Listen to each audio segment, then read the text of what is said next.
Everyone, good morning and welcome back to my another video. तो friends, कैसे हो आप लोग? उम्मीद करते हो कि आप सभी अच्छे हैं, स्वस्थ हैं, मस्त हैं और अपनी स्टडी में व्यस्त हैं। तो फ्रेंड्स, अभी काफी पॉजिटिव फीलिंग है क्योंकि हमारी क्लास अभी जस्ट खत्म हुई है। और जिस दिन मैं क्लास लेती हूँ, टीचर को सुनती हूँ, उस दिन ऐसे लगता है कि बहुत पॉजिटिव फीलिंग है और एनर्जी अच्छी खासी रहती है, तो स्टडी बहुत अच्छे से हो जाती है। तो आज है सावन का तीसरा सोमवार, तो आप सभी को सोमवार की बहुत बहुत सारी शुभकामनाएं। भगवान भोलेनाथ हम सब पे अपनी कृपा बनाएं और हम सब कामयाब होकर अपने अपने घर लौटें। तो फ्रेंड्स, कल था मेरा बर्थडे और आप सब ने बहुत सारी विशेष दी मुझे। बर्थडे मैंने इस बार सेलिब्रेट नहीं किया क्योंकि मेरे फ्रेंड सर्कल में से कोई यहाँ नहीं था, तो मुझे नहीं सही लगा बर्थडे सेलिब्रेट करना, तो इस वजह से मैंने सेलिब्रेट नहीं किया। शाम को जस्ट एक पोस्ट हमने डाल दिया क्योंकि आप ही लोगों में से कुछ लोग हैं जो जानना चाहते थे कि मेरा बर्थडे कब है। तो मैंने सोचा कि उनके साथ बेईमानी हो जाए क्योंकि वो लोग डेली मुझे देखते हैं और मेरी वीडियो का वेट करते हैं आप लोग, तो आप लोगों को भी ये जानना मुझे लगा उतना ही जरूरी है जितना हमारे वन ऑफ द क्लोजेस्ट को जानना जरूरी है।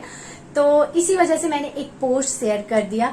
और 4 अगस्त जब भी मेरी लाइफ में आता है ना, तो मतलब हर साल एक दिन तो आता ही आता है, तो मेरी जर्नी नहीं, मेरी माँ की पूरी जर्नी का फ्लैशबैक मेरे सामने आ जाता है। और उस दिन मैं ये सोचने पे मजबूर हो जाती हूँ क्योंकि इसलिए नहीं कि वो मेरी माँ है, अगर एज ए वुमेन सिर्फ उसको देखा जाए ना, तो भी मैं ये सोचती हूँ कि उसके पास बहुत टैलेंट नहीं था क्योंकि वो पढ़ी लिखी बिल्कुल भी नहीं है और बिल्कुल वो निरक्षर है। उन्हें बहुत सारी डिफिकल्टी फेस करनी पड़ती है अनपढ़ होने की वजह से, लेकिन फिर भी वो औरत कभी हिम्मत नहीं हारी। वो मुझे बड़ी प्राउड फील होता है कि वो मेरी माँ है और उसने हम लोगों को आत्मसम्मान के साथ जीना सिखाया। उसने कभी किसी चीज के साथ समझौता करना नहीं सिखाया, जबकि उसके पास बहुत सारे ऑप्शन नहीं थे। उसे पता था कि हम अगर खेतों में काम नहीं करेंगे तो हमारे बच्चों का पेट नहीं भरेगा। उसे पता था कि हम जानवर नहीं पालेंगे तो हमारे बच्चों को दूध नहीं मिलेगा, क्योंकि इतनी हैसियत नहीं थी कि दूध खरीद के पिला सके मम्मी हम लोगों को। और कभी भी उन्होंने अपने बच्चों की जिम्मेदारी दूसरे के कंधों पे नहीं डाली। कभी उन्होंने ये नहीं सोचा कि हाँ ये मतलब हम अपने फादर के भी तो बच्चे हैं, लेकिन कभी उन्होंने ये नहीं सोचा कि उनकी भी इतनी रिस्पॉन्सिबिलिटी है। नहीं, मेरे बच्चे हैं, मुझे उनकी रिस्पॉन्सिबिलिटी उठानी है। उसी घर में रह के उसने कभी किसी के ऊपर हम लोगों की जिम्मेदारियां नहीं छोड़ी। हम लोगों को पेन चाहिए, कॉपी चाहिए, किताब चाहिए, फीस चाहिए, या बचपना था, उतनी समझदारी नहीं थी कि हमारी माँ क्या फेस कर रही है, तो हम लोग बहुत सारी चीजों के लिए जिद किया करते थे।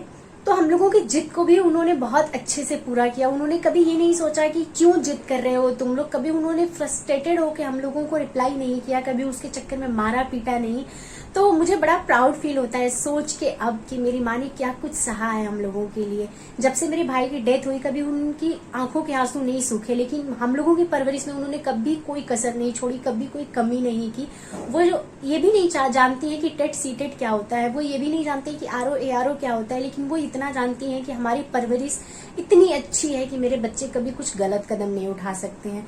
तो वो हम लोगों के हर डिसीजन में साथ खड़ी होती हैं, बिना ये सोचे समझे कि हमारे बच्चे क्या सही कर रहे हैं क्या गलत कर रहे हैं। और जहां उन्हें गलत लगता है वहां वो एक अच्छे दोस्त की तरह समझाती भी हैं, एक अच्छी माँ की तरह डांटती भी हैं। तो मुझे अपनी माँ की जर्नी देख के ना बहुत मोटिवेशन मिलता है। आप लोग अक्सर पूछते हैं कि तुम कहाँ से इतनी मोटिवेट रहती हो, कैसे इतनी मोटिवेशन के साथ अपनी स्टडी करती हो। तो मेरे मोटिवेशन का सबसे बड़ा जो जरिया है वो है मेरी माँ और मेरी माँ की पूरी जर्नी। मेरी माँ की पूरी जर्नी जब मैं याद करती हूँ ना, मैंने खुद स्पेशली बहुत उनको तकलीफें दी हैं क्योंकि बचपन में इतनी तब समझ नहीं थी कि मेरी कौन सी एक्टिविटी उनको हर्ट कर रही है। लेकिन मेरी माँ ने कभी उस चीज पे हमको जज नहीं किया कि तुमने मेरे साथ ये किया वो किया, कुछ नहीं। तो एक माँ का दिल बहुत बड़ा होता है और एक माँ का, इसीलिए मुझे लाइफ में ना बहुत सेटिस्फैक्शन है कि कभी भी मुझे इन बातों से शिकायत नहीं है कि मुझे बचपन में ये नहीं मिला वो नहीं मिला। जितना मिला अच्छा मिला, बेस्ट मिला, और मेरी माँ ने मुझे बहुत अच्छी लाइफ दी है। तो मुझे किसी चीज का रिग्रेट नहीं है। बस ख्वाहिश अब एक ही है, जो मिलना था वो मिल चुका है। बस ख्वाहिश अब एक ही है कि ऐसा दिन एक दिन आए कि अपनी माँ के कदमों में गिर के कहूँ कि माँ तू गलत नहीं थी, ये समाज तुम्हें गलत बताने की पूरी कोशिश किया, लेकिन तू हमेशा से राइट वे पे थी और हमेशा से अपने बच्चों को अच्छे संस्कार दिए हैं।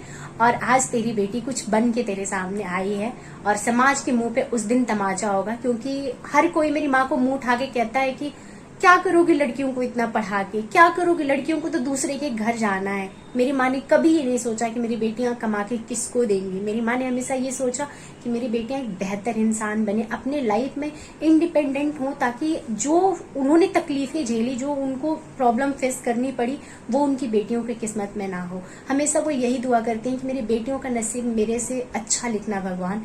तो ये तो मुझे पता है कि मेरी माँ की दुआएं कबूल हुई हैं और हम लोगों का नसीब बहुत अच्छा है। लेकिन बस एक छोटी सी ख्वाहिश कि अपनी माँ को प्राउड फील करा पाऊं, बस। दिल से शुक्रिया, ने इतनी विशेष दी, बहुत पॉजिटिव। बस आप लोग अपना साथ ऐसे रखिएगा, कंप्लीट हो जाएगी और हम लोग एक दिन अपनी मंजिल तक पहुंच जाएंगे। सो फ्रेंड, मॉर्निंग में मैंने कंप्लीट कर लिया अपना करंट अफेयर्स। तो अभी हमारी 2 वीडियोज पेंडिंग पड़ी हुई हैं क्योंकि उधर भी नेट नहीं चल रहा, नेट का इशू इमरान। तो डे टू डे उनकी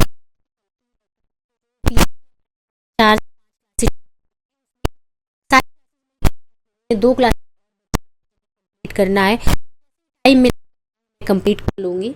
और अभी जस्ट मैंने पॉलिटी की क्लास खत्म की है, तो तुरंत बैठ गई मैं अपना आज का क्लास चला है उसका निकले, क्योंकि मैं आप लोगों के क्लास चीज भूलने के चांसेस कम रहते हैं गैप के बाद, तो आपको उतनी होती है बहुत, इसलिए एक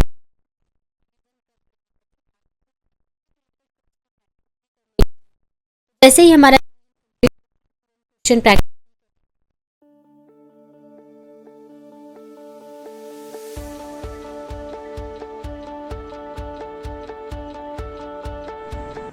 तो फ्रेंड्स अभी चलते हैं, 1 कप चाय बना लेते हैं क्योंकि आज मंडे है तो फास्ट है हमारा, तो कुछ ले नहीं आई थी बाहर से।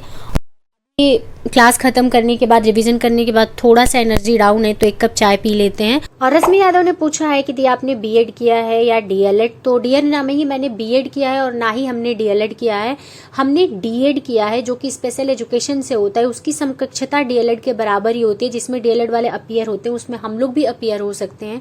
दूसरा क्वेश्चन आपने पूछा है कि मेरा सीटेट का पेपर 2 क्लियर है। तो हाँ, मेरा सीटेट का पेपर 1 और पेपर 2 दोनों क्लियर है।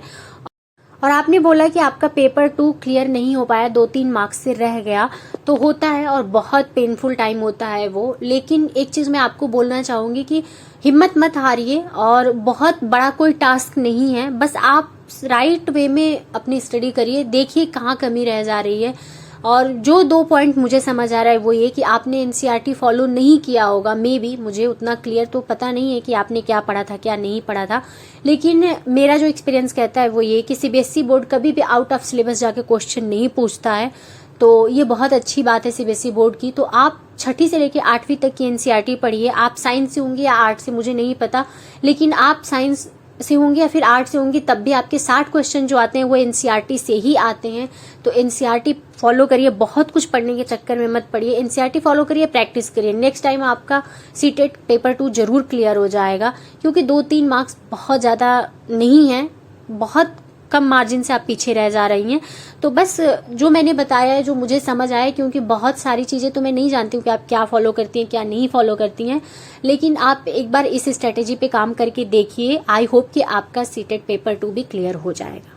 तो फ्रेंड्स अभी मैं घटना चक्र से क्वेश्चन सॉल्व कर रही हूँ, क्योंकि जैसे ही मेरी क्लास खत्म होती है तुरंत मैं अपने नोट्स का रिवीजन करती हूँ। रिवीजन करने के बाद उससे रिलेटेड टॉपिक के जितने भी क्वेश्चन होते हैं हमारे घटना चक्र वाली बुक में, उसको मैं सॉल्व करती हूँ।